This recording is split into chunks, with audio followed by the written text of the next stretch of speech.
สถานีวิทยุกระจายเสียงแห่งประเทศไทยจังหวัดลำปาง FM 97 เมกะเฮิรตซ์เสนอรายการธรรมะยามเช้า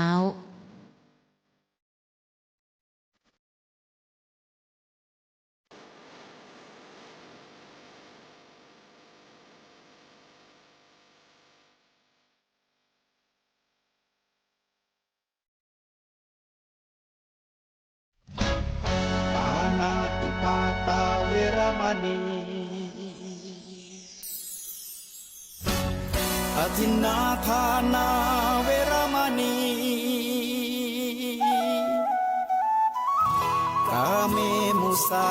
สุราเม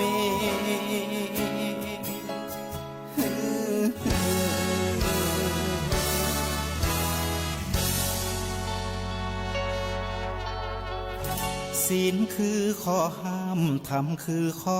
ให้พุทธองค์ตรัสไว้ชี้ทางใจให้ภาคเพียรเบญจศีลเบญจธรรมท่องจำสมัยเราเป็นนักเรียนธรรมะไม่เคยแปลเปลี่ยนแต่เรายังจำได้มาทวงคำมั่นหมู่บ้านศีลห้าถือเป็นพันธะชาวพุทธทุกคนทั่วไทยสำนักพุทธขับเคลื่อนธรรมจุดเทียนสว่างที่กลางหัวใจสังคมจะร่มเย็นได้ศีลธรรมในใจต้องมี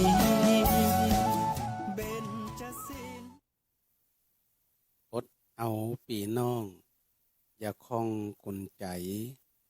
สู้กันต่อไปในวันหม่นเศร้าสักวันนั่นหนาเอาอาตันเจ้า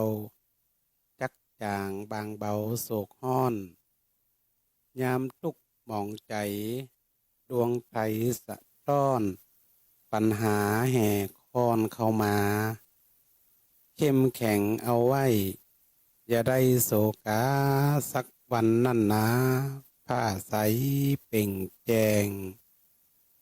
ขอความสุขความเจริญจงมีแก่บรรดาศรัทธาญาติโยมสาธุชนคนดีตั้งหลายที่กำลังรับฟังรายการธรรมะยามเจ้าปูจาภาษาธรรม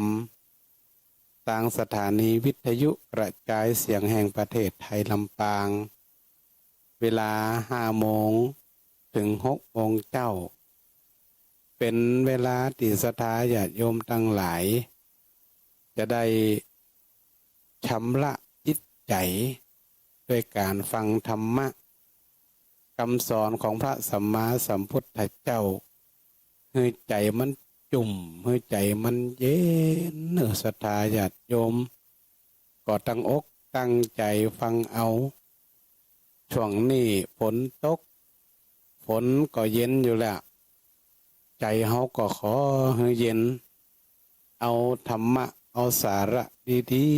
ๆที่ให้มันเข้ามากับตนกับตัวของเฮาในรักพุทธศาสนาเนี่ยเพิ่นว่า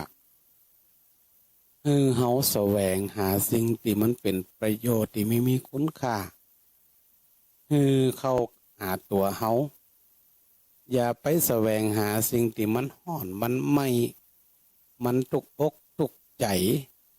พิษศีลพิษธรรมอันนี้มันบ่ม่วนอกบ่ม่วนใจ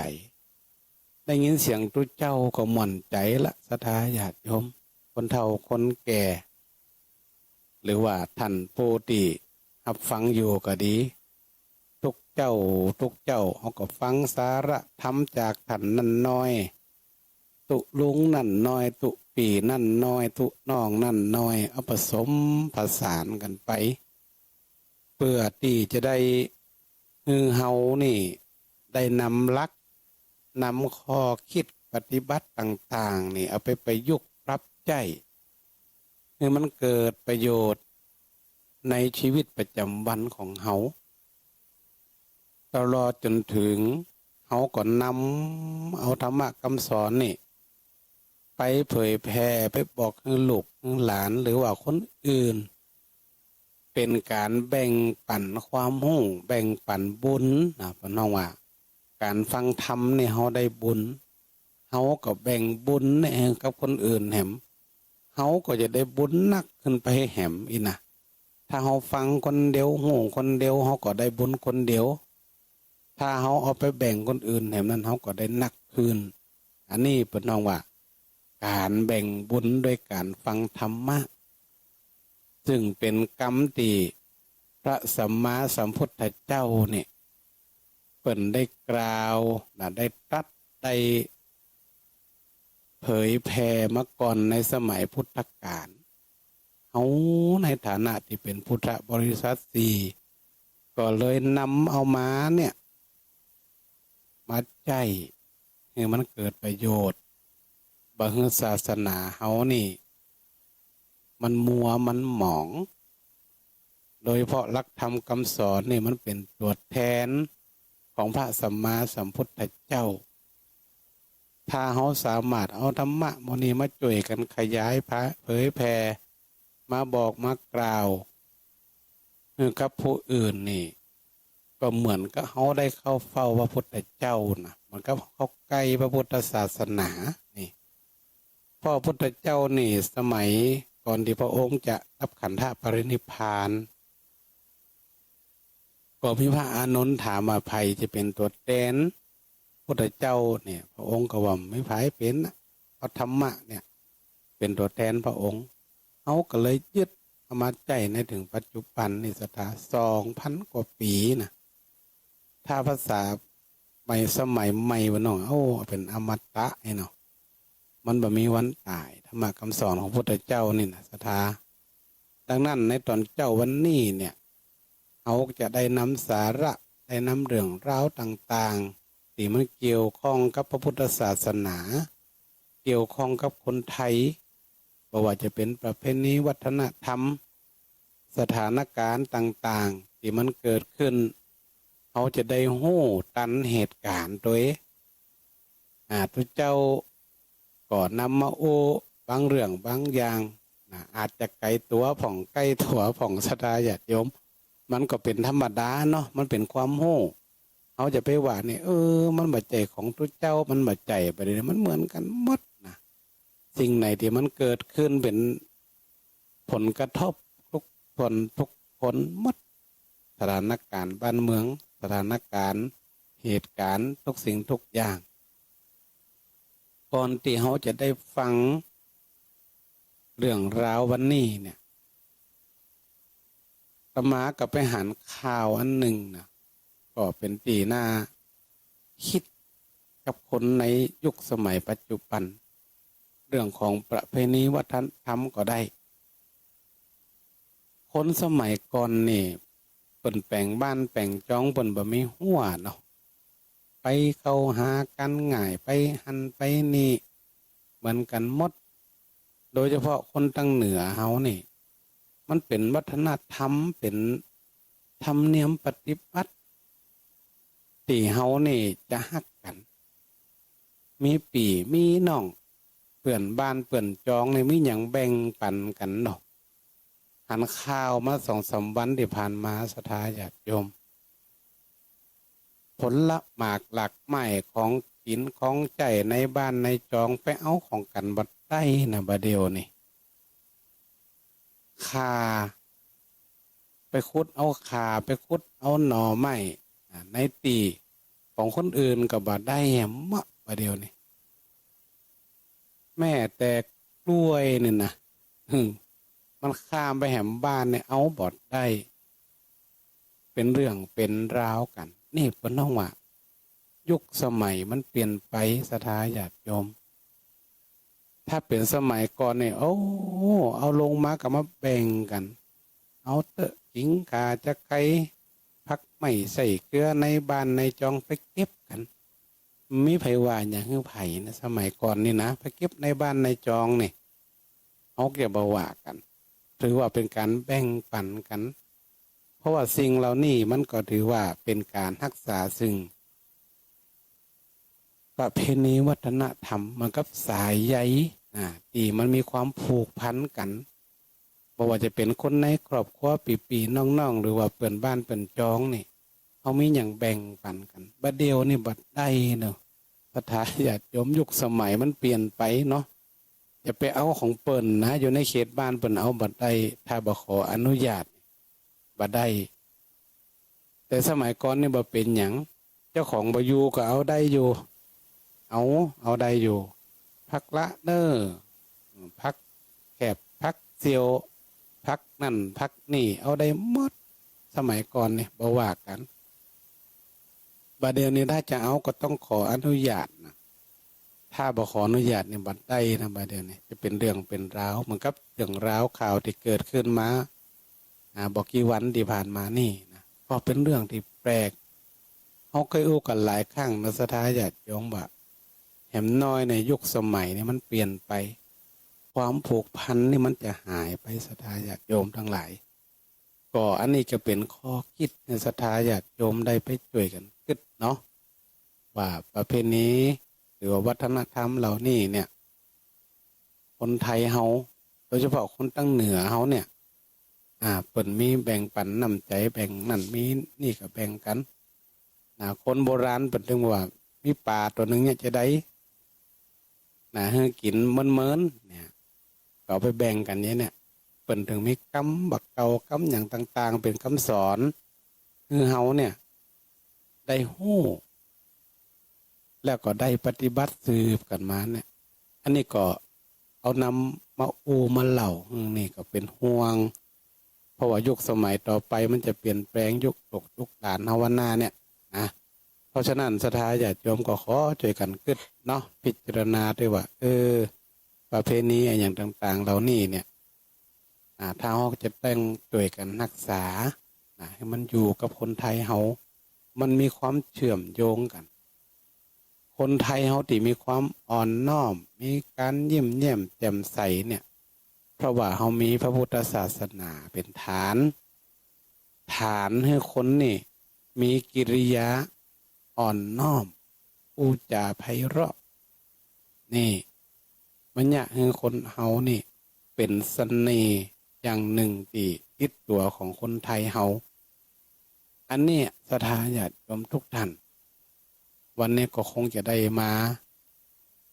ช่วยกันคิดที่เขาจะได้เอาไปบอกลูกบอกหลานต่อไปเนี่ยเขาจะเนี่ยกันจะได้ในเมื่อสังคมมันเปลี่ยนไปสถานการณ์มันเปลี่ยนไปแต่สิ่งดีๆงามๆเป็นประเพณีวัฒนธรรมต่างๆเนี่ยเขาก็ต้องช่วยกันรักษาให้มันอยู่อันนี้ก็ขออู้ข้างไปเหมือนอีกก่อนเดี๋ยวจะได้ก็จะได้ฟังว่านี่ตุน้องหรือว่าพระอาจารย์หนึ่งเนาะเพิ่นจะได้นำเรื่องอย่างมาอู้มาจ๋าให้กับคณะศรัทธาเฮาทั้งหลายเนี่ยได้ฟังเป็นข้อคิดเป็นธรรมะที่เขาจะได้ฟังกันในตอนเจ้าวันนี้ก็ขอให้คณะศรัทธาญาติโยมทุกท่านเนาะได้ตั้งอกตั้งใจรับฟังเป็นลำดับต่อไปขอกราบนมัสการท่านพระครูที่เคารพอย่างสูงขอเจริญสุขสวัสดีกับบรรดาท่านผู้ฟังทุกท่านที่ได้รับฟังสถานีวิทยุยามเจ้าอย่างเช่นเคยวันอาทิตย์เอาก็ได้มาพบปะกันกับตูเจ้าวัดบ้านไห่2 รูป 2 ตนได้เป็นเวรวันอาทิตย์ที่จะได้สังหาเอาเนื้อหาสาระธรรมะคำสอนบอกว่าจะเป็นในเรื่องของประเพณีวัฒนธรรมหรือของบักเก่าบักเกือบ้านเฮาจะได้เอามาอู้มาจากันตลอดจนถึงพระธรรมวินัยพระสูตรต่างๆประวัติต่างๆเอามาอู้มาจาให้พ่อแม่พี่น้องฟังอันหยังก็แล้วแต่ที่มันเนี่ยเกิดความหู้หรือคุณธรรมที่เกิดขึ้นสามารถนำไปใช้กับชีวิตของกับบรรดาท่านผู้ฟังได้ทางวัดบ้านไห่ก็ยินดีที่จะไปเสาะแสวงหามาอู้มาจาให้พ่อแม่พี่น้องฟัง บางพ่องก็บ่เคยฟังเรื่องนั่นเรื่องนี้บ่เคยได้ยินกำเตี้ยก็มาได้ยินกับตุเจ้าวัดบ้านไห้ก็รู้สึกปราบปลื้มที่ท่านคณะสถานคือความสนใจบ่ว่าจะเป็นวัดไหนก็แล้วแต่หรือวันไหนก็แล้วแต่ที่พระสงฆ์องค์เจ้าวันได้มาทำหน้าที่ในการเฮือธรรมะล้วนเป็นแนวทางในการปฏิบัติที่พาเฮือตัวเฮานั่นใจชีวิตอย่างมีความสุขล้วนแต่เป็นสิ่งที่เพิ่มพูนสติปัญญาได้ทั้งนั้นท่านคณะศรัทธาตั้งหลายช่วงนี้ก็เข้าว่าสามาอากาศเรื่องฟ้าเรื่องฝนนี่ก็ยังพอสมควรอยู่เนาะบางพ่องก็ตั้งไห่ตั้งนานี่ก็แถวรอบนอกเพิ่งก็เริ่มเนี่ยกันละบ่ว่าจะเป็นการปลูกข้าวทำให้ไถสวนบางพ่องก็เตรียมไว้เริ่มฤดูกาลในการทำเกษตรบางพ่องก็บางพื้นที่ก็ในประเทศไทยก็น้ำท่วมมาจากฝนบางพื้นที่น้ำท่วมหลายน้ำปลาไหลหลากต่อระบายน้ำอุดตันปัญหาสะปะเนาะก็อย่างใดก็แล้วแต่ก็ให้ระมัดระวังดูแลตัวเองไว้เรื่องฟ้าเรื่องฝนภัยพิบัติทางธรรมชาตินี่เฮาบ่สามารถที่จะหยังก็มันแต่ว่าก็บ่ได้บ่ฮู้แน่ชัดแน่นอนว่าจะมาเมื่อใดเกิดเมื่อใดสร้างความเสียหายหนักน้อยต่อใดเฮาก็บ่ฮู้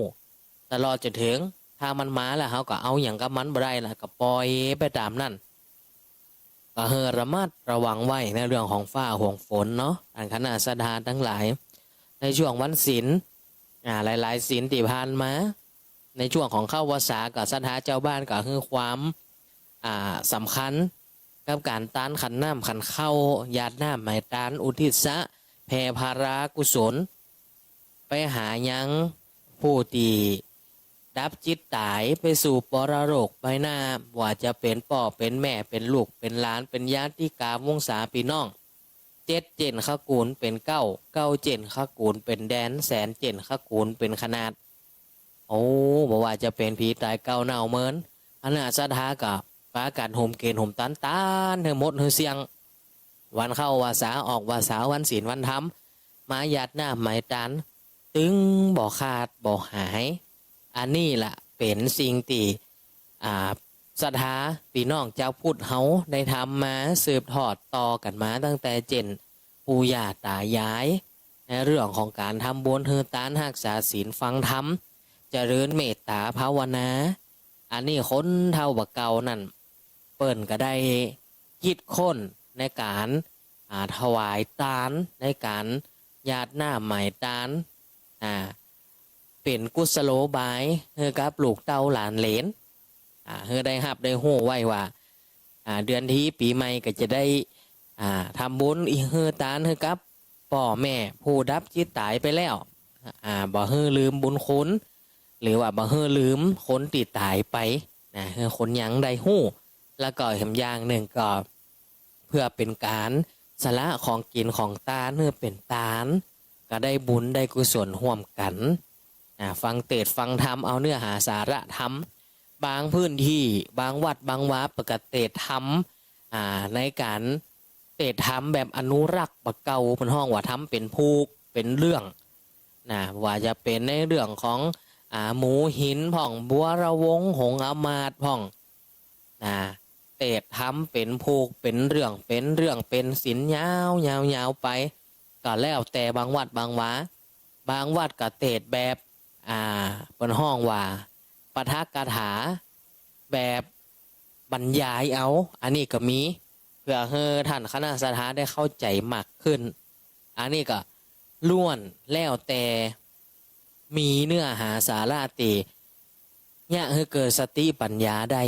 แล้วก็เป็นเนื้อหาสาระธรรมที่เป็นประโยชน์ถ้าเป็นธรรมเมืองกับพ่อแม่พี่น้องตั้งใจฟัง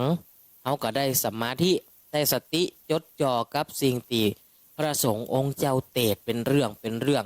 บางคนนี่ฟังตัวเจ้าเทศน์สามารถปฏิติดประต่อกันได้แต่ละภูกแต่ละวันแต่ละศีลไปอันนี้ก็ขึ้นอยู่กับการตั้งใจฟัง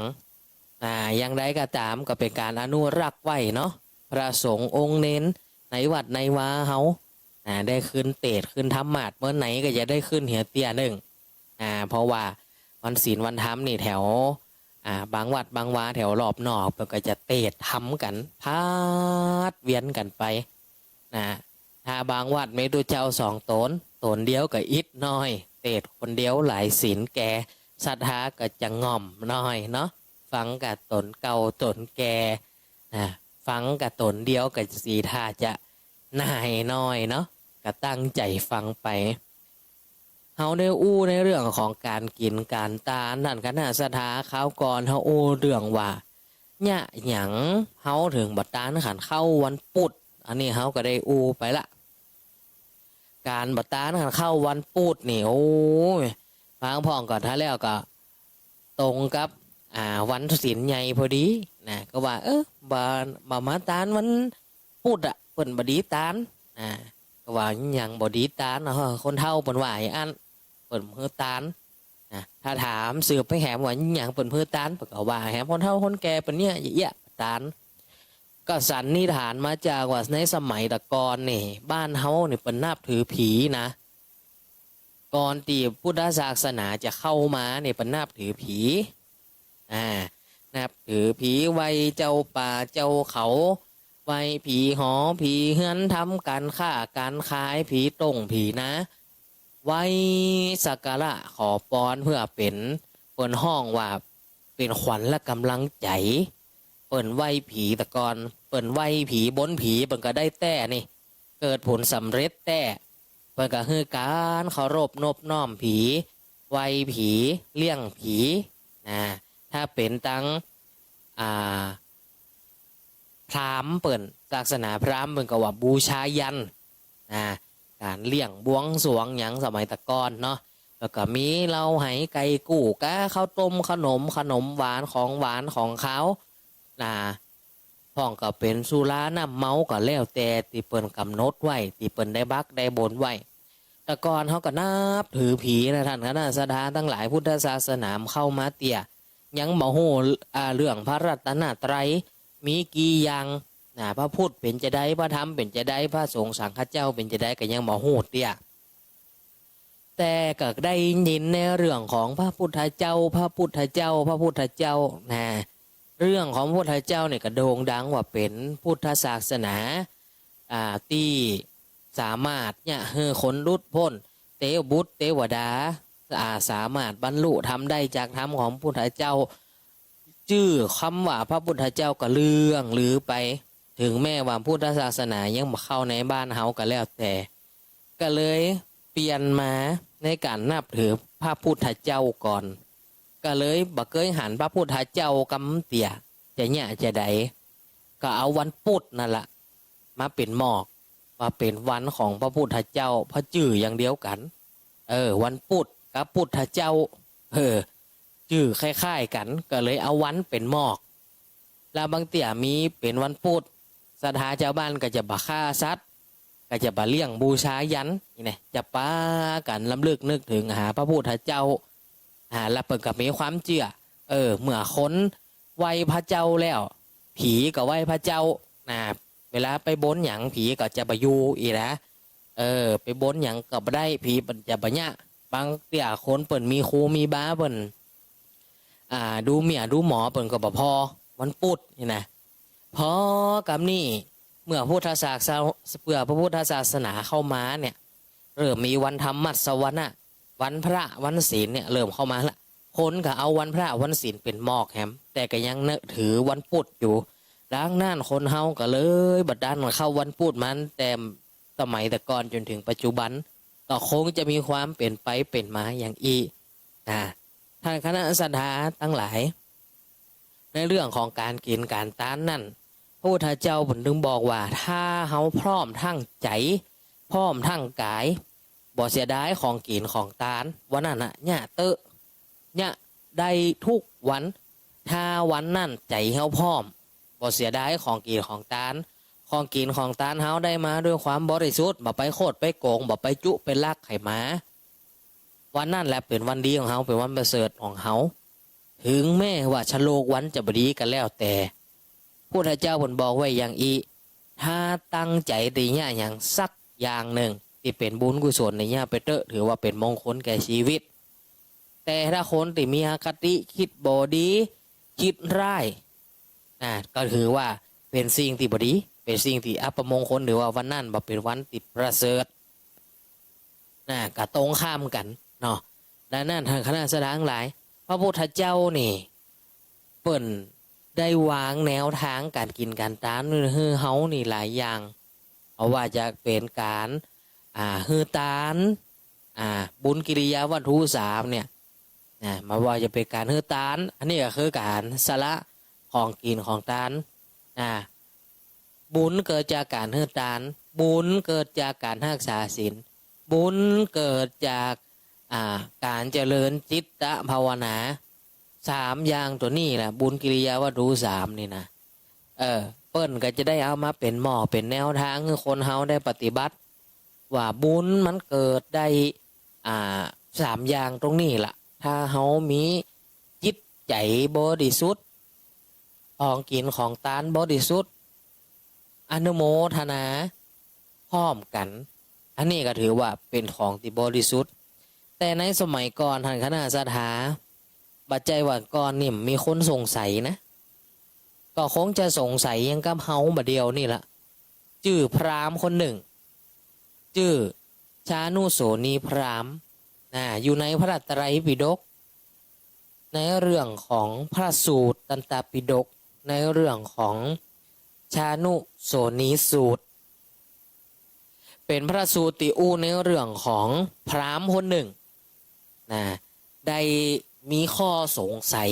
อันนี้เป็นเรื่องที่น่าสำคัญนะทางคณะศรัทธาลองฟังกันดีๆเถอะปู่พราหมณ์คนเนี้ยก็เข้าไปถามพระพุทธเจ้าการคุกเข่าการเข้าไปกราบอย่างดีอย่างงามนั่งตามความเรียบร้อยของตัวเองก้มกราบพระสัมมาสัมพุทธเจ้าแล้วก็ทูลถามบอกชื่อบอกน้ำเหี่ยก่อนแล้วก็ทูลถามว่าของตาลของตาลเนี่ยเรื่องกินของตาลเนี่ยขันน้ำขันเข้าเนี่ยของกินของตาลนี่ถ้าเวลาเขาเนี่ยไปแล้วเนี่ยเพราะว่าจะเป็นข้าวเป็นน้ำเป็นอะไรอย่างก็ดีเขาอุทิศซะฮือแก่ญาติผู้ล่วงลับไปแล้วตาลฮือแก่ผู้ตายอันเป็นสายโลหิตของเขาเนี่ยญาติพี่น้องของเขาโคตรตระกูลเขาของตาลทั้งหลายเหล่านั้นจะได้ไปถึงก็คนติดตายญาติพี่น้องเขานี่ที่ล่วงลับไปแล้วจะได้กินก็จะได้บริโภคก็อย่าตีตัวเจ้าบนป่านป้อนะได้กินได้บริโภคคำนี่แรงนี่มาจากนี่แหละถามพระพุทธเจ้าว่าของกินของตาลที่ได้ตาลไปนี่จะไปถึงญาติพี่น้องที่ได้ตายไปก็พระพุทธเจ้าได้ยินดังนั้นก็เลยตอบบอกไปว่าพระพุทธเจ้าได้ตอบไปว่าดูก่อนพราหมณ์ทานติวัดตัวเอาฮือเปิ่นตาลไปเนี่ยติว่าเอากินตาลไปตาลฮือคนตายเนี่ยย่อมสำเร็จย่อมได้บริโภคทานนั่นแก่ผู้ตีหลวงล่ำไปแล้วมีอยู่2อย่างในฐานะก็ย่อมสำเร็จย่อมบ่สำเร็จในอฐานะมีอยู่2อย่างฐานะกับอฐานะคืออันหยังปู่พราหมณ์ก็งงเนาะว่าฐานะนี่มันคืออันหยังอฐานะนี่มันคืออันหยังฐานะก็คือฐานนั่นแหละอฐานะก็ตรงข้ามกับคำว่าฐานนั่นนะเดี๋ยวเรามาฟังกันพุทธเจ้าตอบจะได้ปู่พราหมณ์เนี่ยท่านคณะสถาถามว่าแล้วอฐานะมันคือจะได้ฐานะนี่มันเป็นจะได้พระพุทธเจ้าก็บอกว่าดูก่อนพราหมณ์บุคคลใดก็ตามในโลกนี้ยังมีชีวิตอยู่เป็นคนตีฆ่าสัตว์ลักทรัพย์ประพฤติผิดในกามอูเท็จอูส่อเสียดอูคำหยาบอูเพ้อเจ้อ อูไปเลยนะอูกำไปใส่กำเปิ่นกำบันเหนียไปบ้านไตก็ดีมีจิตอกุศลคิดปองร้ายเห็นความผิดเห็นถูกเป็นพิษบุคคลนั่นเวลาตายไปย่อมไปเกิดในนรกเขาก็ต้องเลี่ยงอัตภาพหรือเลี่ยงชีวิตของเขาอยู่ในนรกย่อมตั้งอยู่ในนรกด้วยอาหารของสัตว์นรกดูก่อนพราหมณ์ฐานะอันนี้ขันเข้าขันน้ำย่อมบอกไปถึงเขาเนี่ยเพราะว่าอะไรยังก็เพราะว่า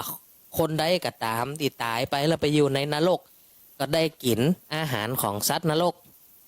นะเพิ่นว่าขันน้ำขันเข้าบอกเข้าถึงสำเร็จแห่งตานั่นอันนี้เป็นต้นแล้วก็อู้แหม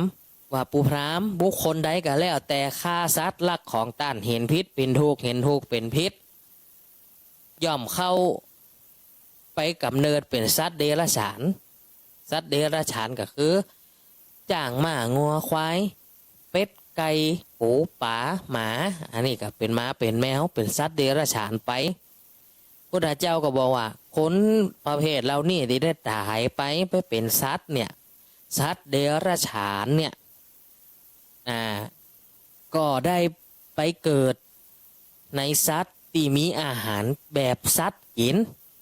ของตานที่เขาตานไปก็บ่สามารถที่จะไปถึงเขานะเพราะว่าเขาก็ต้องกินบุญของเปิ่นที่เป็นของสัตว์กินอาหารที่เป็นของสัตว์นั่นพุทธเจ้าก็บอกเห็นว่าพราหมณ์บุคคลใดในโลกเป็นผู้เว้นจากการฆ่าสัตว์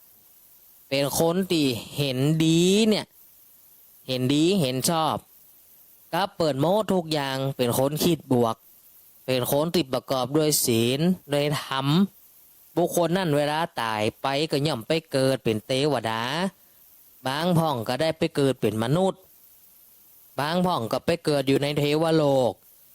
ไปเกิดในภพภูมิที่ดีด้วยอาหารของเทวดาเนี่ยเขาก็ได้กินเป็นอาหารติบของเทวดาแม่ในฐานหรือฐานะก็บ่สามารถเข้าไปสำเร็จแห่งฐานนั่นเพื่อแก่สัตว์ติดตั้งอยู่ในอาฐานะก็หมายความว่าคนที่อยู่ในฐานนี่บ่สามารถที่จะตานขัดเข้าไปหาไปถึงเปิ่นบ่สามารถได้กินได้เพราะเปิ่นได้กินอาหารติบพุทธเจ้าก็อู้แหมพรามเหยบุคคลใดก็แล้วแต่เป็นคนที่ฆ่าสัตว์เห็นพิษเป็นชอบเห็นชอบเป็นดี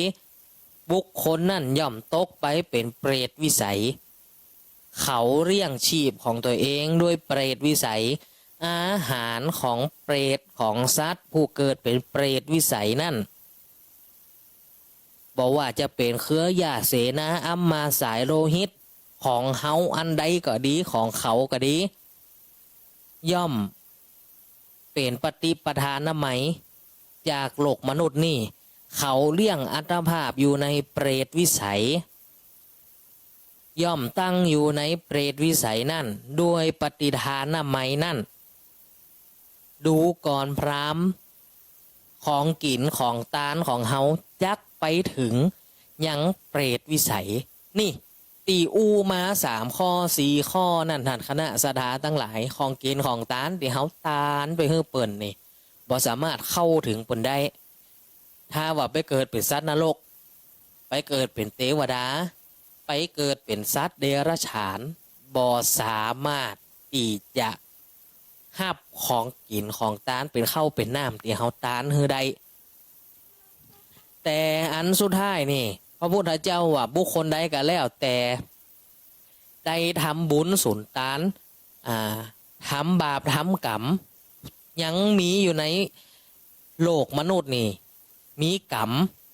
มีบุญแต่ว่าได้ไปเสวยในเปรตวิสัยเพราะว่ากรรมมันนัก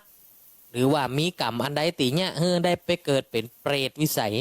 อาหารนั่นย่อมไปถึงผู้ที่ได้ไปเกิดเป็นเปรตนี่คนเมืองบ้านเฮาจึงมีการตานเปรตนะฮะก็ทางคณะสถาบางเตี่ยเฮาก็ว่า ตานเปรตป่อแม่ข้าบ่ได้เป็นเปรตข้าบ่ตานปูพรามยังถามไปอยู่ว่าถ้าญาติพี่น้องที่เฮาตานไปป่อแม่ของเฮาบ่ได้ไปเป็นเปรตแล้วของกินของตานจะไปหาไผปูพรามนี่มันลวกนะถามพระพุทธเจ้าทุกแง่ทุกมุมเมื่อพุทธเจ้าบอกว่าไปถึงเปรตปูพรามก็บอกว่าถ้าป่อแม่ข้าบ่ได้เป็นเปรตนี่จะไปถึงไผจะได้กินพุทธเจ้าก็บอกว่ามนุษย์คนเฮาเป็นไปบ่ได้พรามตีจะบ่ได้ไปอยู่ในเป็นเปรตนั่นถ้าป่อแม่ของเฮาบ่ได้เป็นเปรตก็ย่อมตกไปอยู่ญาติสายโลหิตของเฮาเจนได้เจนกรเจนเหมือนต้องมีอยู่ในหันอยู่แล้วเป็นเปรตวิสัยดังนั้นพุทธเจ้าเนี่ยเปิดถึงอูไว้ว่าคนเฮาตายไปแล้วเนี่ยถ้าไปดีญาติพ่อแม่พี่น้องไปดีนะผู้เป็นพ่อเป็นแม่ไปดีได้เป็นเทวดาเปิดก็มีอาหารเป็นเทวดาแต่ถ้าเป็นเปรตวิสัยเหรอเวลาเฮาตานเปรตไปพ่อแม่เฮามันได้เป็นเปรตมันจะตานมันจะไปถึงไผก็ถึงกับญาติพี่น้องที่เป็นสายโลหิตเจนปูเจนย่าสมัย100 ปี1,000 ปีอย่างของเฮามาก่อนก็จะไปตกหาเขาโดยอัตโนมัตินี่เปิดห้องว่าสายโลหิตบุญตั้งหลายนี่ได้เนี่ยมานี่ก็ย่อมไปถึงกับผู้ที่ตายไปเป็นเปรตบ้านเฮานี่จึงมีการตานเปรตดังนั้นทางคณะศาสนาทั้งหลายมันแฝงไปด้วยในเรื่องของประเพณีแล้วก็วัฒนธรรมเนี่ยคนเท่าบักเก่าบทตานเปรตตานเปรตตานเปรตบางพ่องก็ว่าพ่อแม่ตายไปบ่ใจได้เป็นเปรตจะไปได้กินหยังแต่นั่นเป็นกุศโลบายว่าทุกคนที่ตายไปกับเข้ากับน้ำที่เปิ่นตานไปจะได้กินก็ต่อเมื่อเขาได้ตายไปเป็นเปรตนะท่านคณะศรัทธาตั้งหลายเปรตวิสัยเนี่ยก็คือกุศลกรรมเนี่ย10 ข้อเนี่ยที่เขาได้เนี่ยศีล 5เนี่ยที่เขาได้พิษไปทั้งหมดไปเกิดเป็นเปรตวิสัยหรือพิษข้อใดข้อหนึ่งเปิดห้องว่าประมาทพลาดพลั้งด้วยข้อใดข้อหนึ่งก็ดีก็ต้องไปเป็นเปรตวิสัยจะอยู่นักอยู่นอนอยู่เมินอยู่เบาอยู่อย่างกันแล้วแต่การกระทำของเขาของกินของตานจะได้ไปถึงเขาก็เพราะว่าเขาไปอยู่ในภพภูมิของเปรตดังนั้นทางคณะศรัทธาตั้งหลายก็ต้องไปกังวลว่าตานเปรตพ่อแม่พี่น้องไม่ได้ตายไปเป็นเปรตเป็นถามเมียถามหมอเปิ่นไปนอนบนปราสาทเปิ่นตานผ้าเหลืองผ้าขาวไปเปิ่นสุขสบายละอันนั้นบ่ต้องไปกังวลตานไปเถอะนะตานไปเถอะถ้าคนติดจืดตานน่ะบ่ได้ไปเป็นผีเป็นเพศเป็นเปรตวิสัยก็สามารถตกไปอยู่ญาติพี่น้องตีตายเก่าเน่าเหมือนเจนได้เป็นเจนได้โมเปิลก็ได้กินได้บริโภคอยู่เลี้ยวปูพามนี่มันลวกนะปูพามมันลวกมันถามว่าอ้าวแล้วคนที่ไปเกิดเป็นเทวดาคนที่ไปเกิดเป็นสัตว์เดรัจฉานแล้วเขาจะเอาอย่างมากินพุทธเจ้าก็บอกพรามเหยคนเรานั่นที่ยังมีชีวิตอยู่ยังเมืองมนุษย์เนี่ยทำบุญและบาปบ่เท่ากันบุญอาจจะน้อยกว่าบาปอาจจะหนักได้ไปเกิดเป็นสัตว์เดรัจฉานจ้างม้างัวควายเป็นหมูเป็นหมาของตานขันห้ามขันเข้านี่บ่สามารถจะไปถึงเขาได้เพราะเขาเป็นสัตว์เดรัจฉานเขามีอาหารของเขากินตานพุทธในเนี่ยในปัญญังในเรื่องของการตานนะท่านคณะศรัทธาตานเสือตานผ้าตานน้ำยานพาหนะตานบ้านตานอันอย่างก็แล้วแต่ไปเฮือเปิ่นถ้าเปิ่นไปเกิดเป็นสัตว์เดรัจฉานอุพามลวกถามว่าเขาจะได้ก่อพุทธเจ้าถ้าเขาไปเกิดเป็นสัตว์เดรัจฉานนั่นบุญกุศลของเปิ่นที่ได้สร้างมายังคนเนี่ยเหมือนยังคนอยู่เนี่ยได้ไปกินไปตานพุทธนำบอกอสาละตานพาตานแหว่นตานหวีตานอย่างก็แล้วแต่พอตัวเก่าตายไปเกิดเป็นสัตว์เดรัจฉานไปเกิดเป็นจ้างสมมติว่าไปเกิดเป็นจ้างบุญที่เขาได้สร้างมาเนี่ยก็จะไปบังเกิดได้พบในเรื่องของการได้กินบุญแบบอาศัยในร่างจ้าง เฮาเกยตานบานตานแหว่นตานหวีตานบานตานเสื้อตานผ้าอาสนาอย่างพอตายไปจ้างมันใจจะได้เฮาใจอย่างอันบ่ได้ใจอย่างที่เฮาตานเปิ้นห้องว่ามันปรับเปลี่ยนกันไป แต่อาศัยบุญเก่าดังนั้นท่านคณะสถาตั้งหลายนี่เฮาบ่ได้ว่าอภัยนะพอบ่เดียวซัดเหี้ยซัดหายอู้ซื่อๆเตอหม่อนพญาแจ่นี่หมานี่โอ้โหไปนี่ถึงบ่ได้ห้อมหน้าห้อมหลังถ้าอู้ตามลักของชานุสูนีพราหมณ์ที่อู้มาที่พุทธเจ้าที่ปูพราหมณ์ถามพระพุทธเจ้าว่าคนเฮาตายไปแล้วไปเกิดเป็นสัตว์เดรัจฉานไปเกิดเป็นหมาแสดงว่าทำอกุศลกรรมทำอกุศลกรรมพิษนึงได้ไปเกิดเป็นสัตว์เดรัจฉานเขายกตัวอย่างหม่อนพญาแจ่ดาคณะสถาหมามันหนักแก่แสดงว่าญาติกรนี่เป็นคนนี่ไทยจะบ่ได้ทำบุญสุนทานบุญเก่าก็เลยบ่ใครมีบ่ได้มาหนุนมานำเกิดเป็นสัตว์เดรัจฉานแล้วบางตัวบางอย่างก็ได้กินดีบางตัวก็บ่ได้กินดีโอ้บางคนเกิดมานี่เป็นสัตว์เดรัจฉานไปเกิดครับคนที่เปิดหักซัดหักแมวโอ้อันนี้ก็ลูกกูอันนี้ก็ลูกกูหอมขึ้นหอมหล่องเอาไปตัดขนเอาไปอาบน้ำอันนี้อูถึงซัดเนาะอันนี้แสดงว่าหมาตัวนี้นี่มันมีบุญเก่าของมันนะเจ้านายมันเลี้ยงดีแต่พอหมาเหี้ยมาหายกระทันคณะสถามันเป็นยังโมโหกินยังโมโหนะพ่องก็ตายไปจะนั่นก็เหมือนกับคนนั่นนะท่านคณะสถาคนเฮาย่ำเต่ากันเลยเนาะฐานะก็บ่เต่ากันผิวพรรณหน้าตาพื้นฐานก็บ่เต่ากันพระพุทธเจ้าก็อูในเรื่องนี้แล้วถามต่อไปว่ากุศลบุญกินบุญตานั่นที่คนตาลน่ะตาลไปถ้าเขาบ่ได้ถ้าเฮาตาลไปแล้วเขาบ่ได้กินของตาลบุญนั่นจะไปตกที่ไผพุทธเจ้าก็บอกว่าแน่นอนล่ะพระมเหยไผเป็นผู้ตาลผู้นั่นก็ย่อมได้บุญแต่ถ้าของกินของตาลของเฮานั่นได้ไปถึงยังดวงวิญญาณที่ได้กินได้บริโภคได้หับก็เป็นบุญแถมเช่นกันก็คือตาลไปแล้วผลได้หับเลยตาลไปแล้วได้เป็ดก็ได้หับเลยนี่เขาก็ได้บุญก็ถือว่าบ่อยสิ้นไร่ในเรื่องของตาลอันนี้แหละชานุโสนิพราหมณ์ปุรามได้ยินนะนั่นนับหรือพุทธเจ้ามอบตัวเป็นอุบาสกหายข้อข้องใจแล้วนะเพราะว่าพราหมณ์ก็ว่าเพราะว่าละของพราหมณ์เนี่ยถ้าดูอันนี้แล้วก็จะได้ไปเกิดเป็นพราหมณ์เป็นอะไรอย่างทำบุญสุนทานไปยังกับโตทยะพราหมณ์นั่นน่ะที่พราหมณ์ตายไปเกิดเป็นเทวบุตรเทวดาพวกนั้นแต่พระพุทธเจ้าว่าป่อเขาไปเกิดเป็นหมาอีโดอันนี้ก็เป็นในเรื่องของโตทยะพราหมณ์ที่ได้ไปสู่พามานพนะเนี่ยเรื่องของการกินการตาในหน้าท่านคณะสถาทั้งหลายดังนั้นการกินการตาของเขานี่พุทธเจ้าได้ไว้ชัดเจนว่าตาลนี่ตาลเตอะกินนี่กินเตอะเฮาตึงได้บุญอยู่แล้วส่วนของกินของตาลจะไปตกแก่ผู้ล่วงล้ำหรือไม่อยู่ที่ว่าเปิ้นตายไปแล้วไปอยู่ที่ไหนไปกินอะไรหยังของเรานั่นก็ต้องได้ในภพภูมิของเขาอย่างถ้าเปิ้นไปอยู่ของเปรตวิสัยนี่พระพุทธเจ้าว่าเปิ้นตึงได้กินอยู่แล้วถ้าได้เกิดเป็นเปรตเนี่ยบ้านเฮาก็มีการตานเปรตตลอดจนถึงในเรื่องของกินของตาลถ้าว่าทำด้วยใจบริสุทธิ์อย่างตีไปข้างต้นว่าบ่จำเป็นจะต้องเป็นเมื่อสันวันดีสามารถกินสามารถตานไว้มดได้มดทุกวี่ทุกวันเว้นเลยว่ามันบ่เลยเพนไปตานเถอะถ้ามันเลยเพนไปแล้วก็ล่ำห้ายไปเนาะคือเจ้าก็ฉลองสถาบ่ได้อีนะตานของดีของล้ำข้าเจ้าลืมคิงไปพอบ่ายโมงละหัวบ่แล้วใจเอามาตานเนี่ยทุกเจ้าก็บ่ได้ฉลองสถาอย่างเดิมมันเลยเพนตานได้หมดอะทางคณะสถา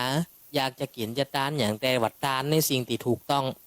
ถ้าวัดตานยาม่ายาบ้ายาอีน่ะก็บ่สมควรอันนี้เขาก็ฮู้เป็นพื้นฐานละตานในสิ่งที่เหมาะที่ควรที่ถูกต้อง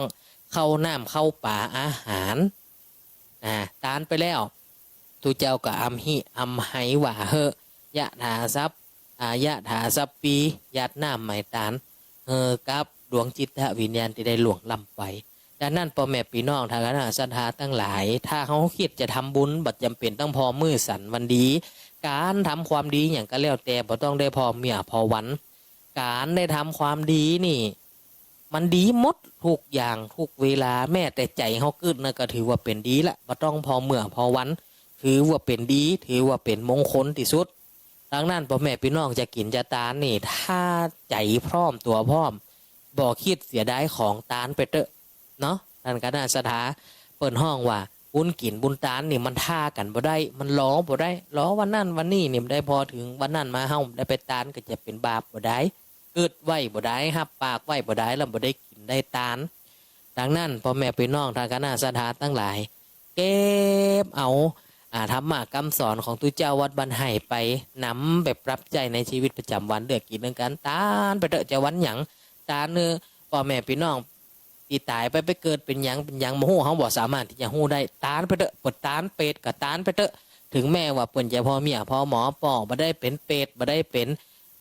สัมภเวสีมาได้เป็นอย่างตุกขเวทเวทนาเขาตานไปเถอะอย่างน้อยก็จะได้ไปถึงเปิ่นในภพภูมิที่เปิ่นอยู่ดังนั้นทางคณะศรัทธาทั้งหลายวันนี้เขาเรื่องการกินการตานก็มีหลายเรื่องหลายเหตุหลายประการเหลือเกินดังนั้นก็จะได้เฮือฐานพระโคได้เรื่องของการกินการตานของตานยันบริสุทธิ์ดันพระโคได้ได้จากกันในเรื่องของการกินการตานเพื่อพ่อแม่พี่น้องได้ฮับหู้ฮับทราบในท้ายรายการแหมสกรรมเนาะศรัทธาญาติโยมทุกท่านเนาะก็ได้ฟังตัวน้องเป็นเล่าเรื่องการกินการตานความจริงแล้วนะเขามันเป็นชาวพุทธเนาะเขานับถือพระพุทธศาสนาเนี่ยมันถึงกินถึงตานเนี่ยมันถึงแบบปนนะถึงแม้ว่าเศรษฐกิจมันจะดีมันบาดดีจะได้ก็แล้วแต่จะแย่จะได้ก็แล้วแต่เขาก็ยังตานอยู่เพราะว่าอย่างมันเป็นประเพณีเนาะมันเป็นเหตุห้อยที่เขาเนี่ยมาตั้งแต่สมัยเมินล่ะบรรพบุรุษตั้งแต่สมัยพุทธเจ้าบนละน่ะเป็นการตานเนี่ยนะมันมีต้นแบบมาสมัยเมินแล้วเขาจะบอกว่าช่วงนี้เศรษฐกิจบัดดีเงินพืชเครื่องบัดตานได้เขาก็ได้อยู่แต่เขาก็มีน้อยก็ทำน้อยไปก่อนทำตามกำลังก่อนศรัทธาญาติโยมเขาต้องทำตามกำลังเขาแต่นะเชื่อว่ามีแล้วก็บ่ใครตานบ่ใช่นะอันเป็นบัดตานหน้านี่ก็เป็นห้องว่าตามน้ำด้วยเพิ่นนี่มันบ่ใจนะก็คือมีโอกาสก็ตามทำบุญไปเถอะมันถึงมันจะหายไปไหนเหมือนกับที่พุทธเจ้าเนี่ยตอบปุพามที่ตัวน้องเล่ามาเนี่ยถามตีถามหน่อยถามละเอียดยิบเลยเนาะถ้าเป็นคนบ้านเฮาสมัยเดียวปุพามนี่มันอย่างมาถามหน่อยว่านะผมจะไปตอบจะได้น่ะแต่ด้วยความที่พระสัมมาสัมพุทธเจ้านะเป็นมีพระปัญญาที่คุ้นก็คือมีปัญญาที่เฉียบแหลมอยู่แล้วมันสามารถตอบได้จะทีจะหน่อยจะละเอียดขนาดไหนนะเพื่อก็สามารถตอบแล้วก็คำตอบนั้นได้กระจ่างชัดเจนมันกับปุพามเนี่ยได้ยินเนี่ยนะเขาก็บอกว่าแล้ววันพุธเนี่ยมันจะตานได้ก็อย่างที่น้องเล่าไปเนี่ยความจริงเนี่ยวันอย่างมันก็ตานได้แล้วแต่กติความเชื่อของเพื่อนบ้านท้องถิ่นนั่นนะบางทีเพิ่งก็ตานนะศรัทธาญาติโยมบางทีบ่ตานเนี่ยมันก็เป็นบางทีนะบ่ใช่ว่าทั้งหมดถ้าเป็นแถวภาคกลางเหรอตานหมดภาคกลางมันก็บ่ถือเนี่ยมันก็ไม่ได้หมายความว่าเป็นคำตอบที่ทั่วไปนะเป็นหัวมันเป็นความเชื่อเฉพาะท้องถิ่นท้องที่ก็สันนิษฐานนะที่ตัวน้องเล่ามาเนี่ยธรรมะก็ว่าสันนิษฐานเอาว่าวันพุธเนี่ยดวงวิญญาณทั้งหมดเนี่ยเปิ่นเขาได้บุญจากพระพุทธเจ้าเปิ่นไปเข้าเฝ้าพระพุทธเจ้าหมดมันก็ไปประชุมกันนะไปรวมตัวกันพูดนี่มันพูดนี่มาบ่ได้ฮับนะแต่ตานเราจะได้ดีใคร จะมาหับแทนพระเจ้าเพิ่นก็ถึงว่าโดถ้าดวงวิญญาณมามันได้ก็ขอฝากเจ้ามาอันยอดไผ่มเหสีกาเทบุตรเดียวดังหับแทนหับไปก่อนเดี๋ยวก่อยเอาไปฮือเปิ่นมันก็อุไปสนีย์หมู่ที่มันมาส่งของเนี่ยศรัทธาญาติโยมถ้าเจ้าของบ้านบ่อยู่ก็ฝากไว้ถ้าเปิ่นมาก็เอามาฮือเปิ่นอย่างเงี้ยกะฝากเอานี่นะตอนเนี้ยเปิ่นน้องว่าการที่เขาจะตานเนี่ยมันอยู่ที่ใจของเขาเนี่ยสำคัญที่สุดอะจะวันไหนก็แล้วแต่เนาะอันนี้ก็เป็นคติความเชื่อนะพระเจ้าบรรไห้ก็ไม่ได้บอกว่าโอ้บัดใจบัดทุกข์มาใจนะแต่ว่าแล้วแต่ความเชื่อของแต่ละท้องถิ่นเนาะใครที่บัดตานมันพูดก็บ่เป็นหยังใครที่จะตานก็บ่เป็นหยังเนาะก็ถือว่าการทำบุญนี่มันอยู่ที่ใจของเขาพร้อมตานมาได้ก็ได้หมดอะของกินของตานฮอดตานไปแล้วถ้าว่าดวงวิญญาณบ่ได้รับลง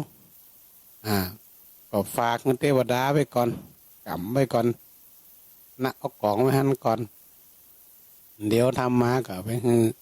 ยกเว้นอยู่ที่2ประการที่ตัวน้องเป็นเล่าไปเนี่ยว่า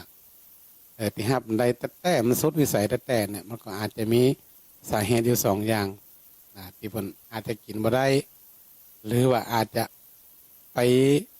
อยู่ในภพภูมิที่มันบ่สามารถจะรับได้อย่างเงี้ยที่เพิ่นเล่ามาตะกี้อันนี้เพิ่นห้องว่าการกินการทานนี่มันเป็นสิ่งที่จำเป็นมันเป็นหน้าที่ของชาวพุทธเฮาทุกท่านทุกคนนะที่จะต้องทำหน้าที่ถามว่าเพิ่นเป็กเพิ่นบวชเป็นพระเจ้าเพิ่นตานก็ศรัทธาก็อาจจะคิดนะว่าพระเจ้าเพิ่นจะตานก็หาเนาะทานเหมือนกันทำบุญเหมือนกันนะศรัทธาทำบุญเหมือนกัน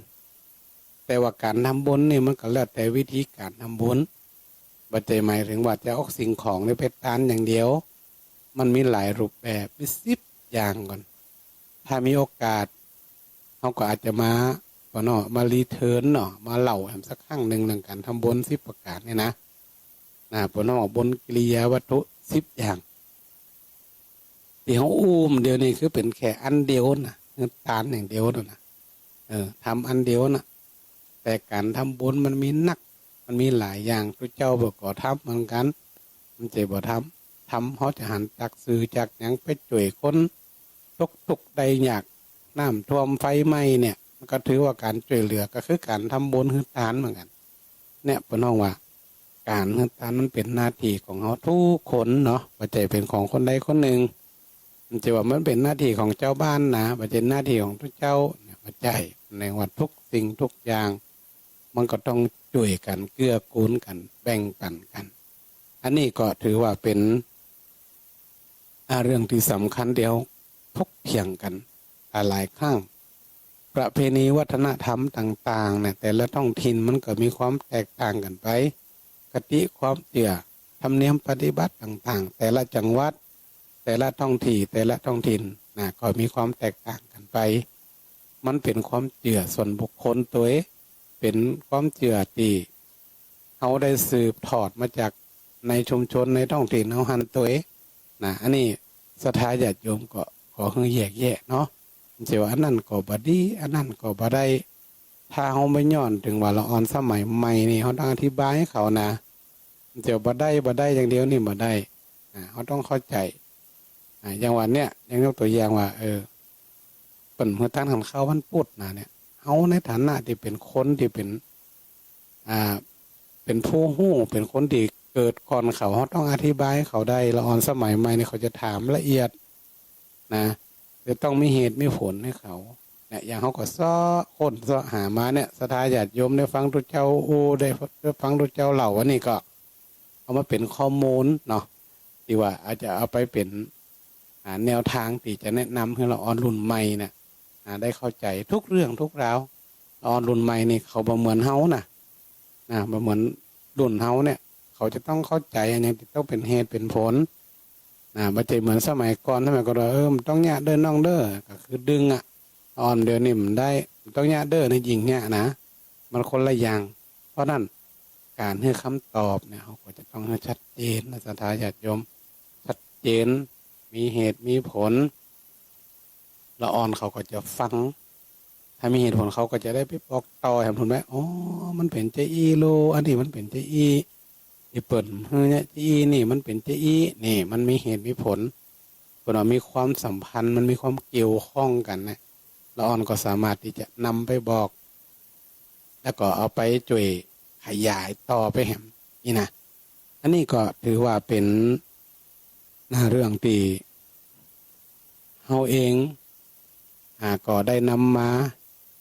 อู้จากันเนาะวันนี้ทุกเจ้า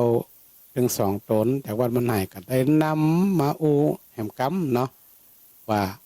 อย่างการต้านการกินการต้านเนี่ยมันก็อาจจะนำเป็นเรื่องมาอู้มาจ่ายให้ศรัทธาญาติโยมได้รับฟังแล้วก็อาจจะเป็นข้อคิดทำต่างๆที่จะได้นำไปประพฤติปฏิบัติใจในชีวิตประจำวันได้และก็สามารถที่จะนำไปถ่ายทอดได้ดังนั้นเรื่องของหน้าที่ของชาวพุทธก็เป็นหน้าที่ของเราทุกคนนะบริษัทสี่ภิกษุณีอุบาสกอุบาสิกาเนี่ยเขาก็ต้องช่วยกันรักษาพุทธศาสนาของเรานั่นมีความเจริญรุ่งเรืองสืบต่อจนถึงลูกถึงหลานพุ่นเนาะมันหายไปที่ไหนอันไหนที่มันดีเขาก็ช่วยกันรักษาช่วยกันบอกต่ออันไหนที่มันมันบ่ใจเขาก็ถือว่ามันบ่ใจเนาะที่สำคัญที่สุดก็คือธรรมะคำสอนของพระสัมมาสัมพุทธเจ้าเนี่ยเขาก็ต้องช่วยกันเผยแพร่ช่วยกันนำหลักธรรมเนี่ยมาให้คนเขาได้มาประพฤติปฏิบัติโดยเฉพาะเรื่องของธรรมะที่เป็นพื้นฐานเรื่องศีลห้าก็ดีเนี่ยเขาก็มาเป็นพื้นฐานในการดำเนินชีวิตให้เกิดความสุขแล้วก็สันติสุขให้มันเกิดขึ้นต่อไปแต่ถ้ารายการวันนี้เนาะก็จะให้ตุ้นน้องเป็นได้สรุปแล้วจะให้เป็นปิดรายการวันเนี้ยวันนี้เราจะเปลี่ยนกันปิดรายการเพื่อที่จะได้ให้เป็นได้นำเรื่องราวต่างๆวันนี้ที่ให้เป็นได้เล่าได้อย่างมัดตัวเนี้ยแล้วก็ให้มาเป็นแนวทางแนวคิดให้กับศรัทธาญาติโยมแล้วก็เราจะนำไปประพฤติปฏิบัติตัวของเราในครอบครัวเราจะได้เพื่อที่จะให้มันเกิดความสุขตั้งใจสุขตั้งกายก็ดีเนาะก็ขอให้ตัวน้องได้สรุปปิดท้ายคือข้อคิดแล้วก็คือกำลังอกกำลังใจกับศรัทธาญาติโยมแล้วก็คงจะได้ให้ตัวน้องได้ปิดรายการต่อไปตุเจ้าอยู่วัดม่วนแต่ก้องกับกองงัวควายลงหนองม่วนแต่น้ำกับหญ้า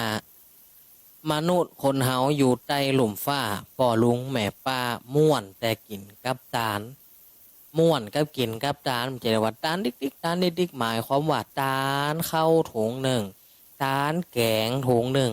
ตาลแล้วก็ม่วนจิตม่วนใจไปเลยว่าอยู่ใต้รวมฟ้าม่วนแต่กินกับตาลดังนั้นพ่อแม่พี่น้องท่านคณะศรัทธาตั้งหลายคนไทยเฮามีพื้นฐานการเฮือตาลตั้งแต่สมัยตะก้อนละเปิดห้องว่าประเทศไทยเป็นสยามเมืองยิ้มนะเป็นสยามเมืองยิ้มยังไดมีใครมาก็ยิ้ม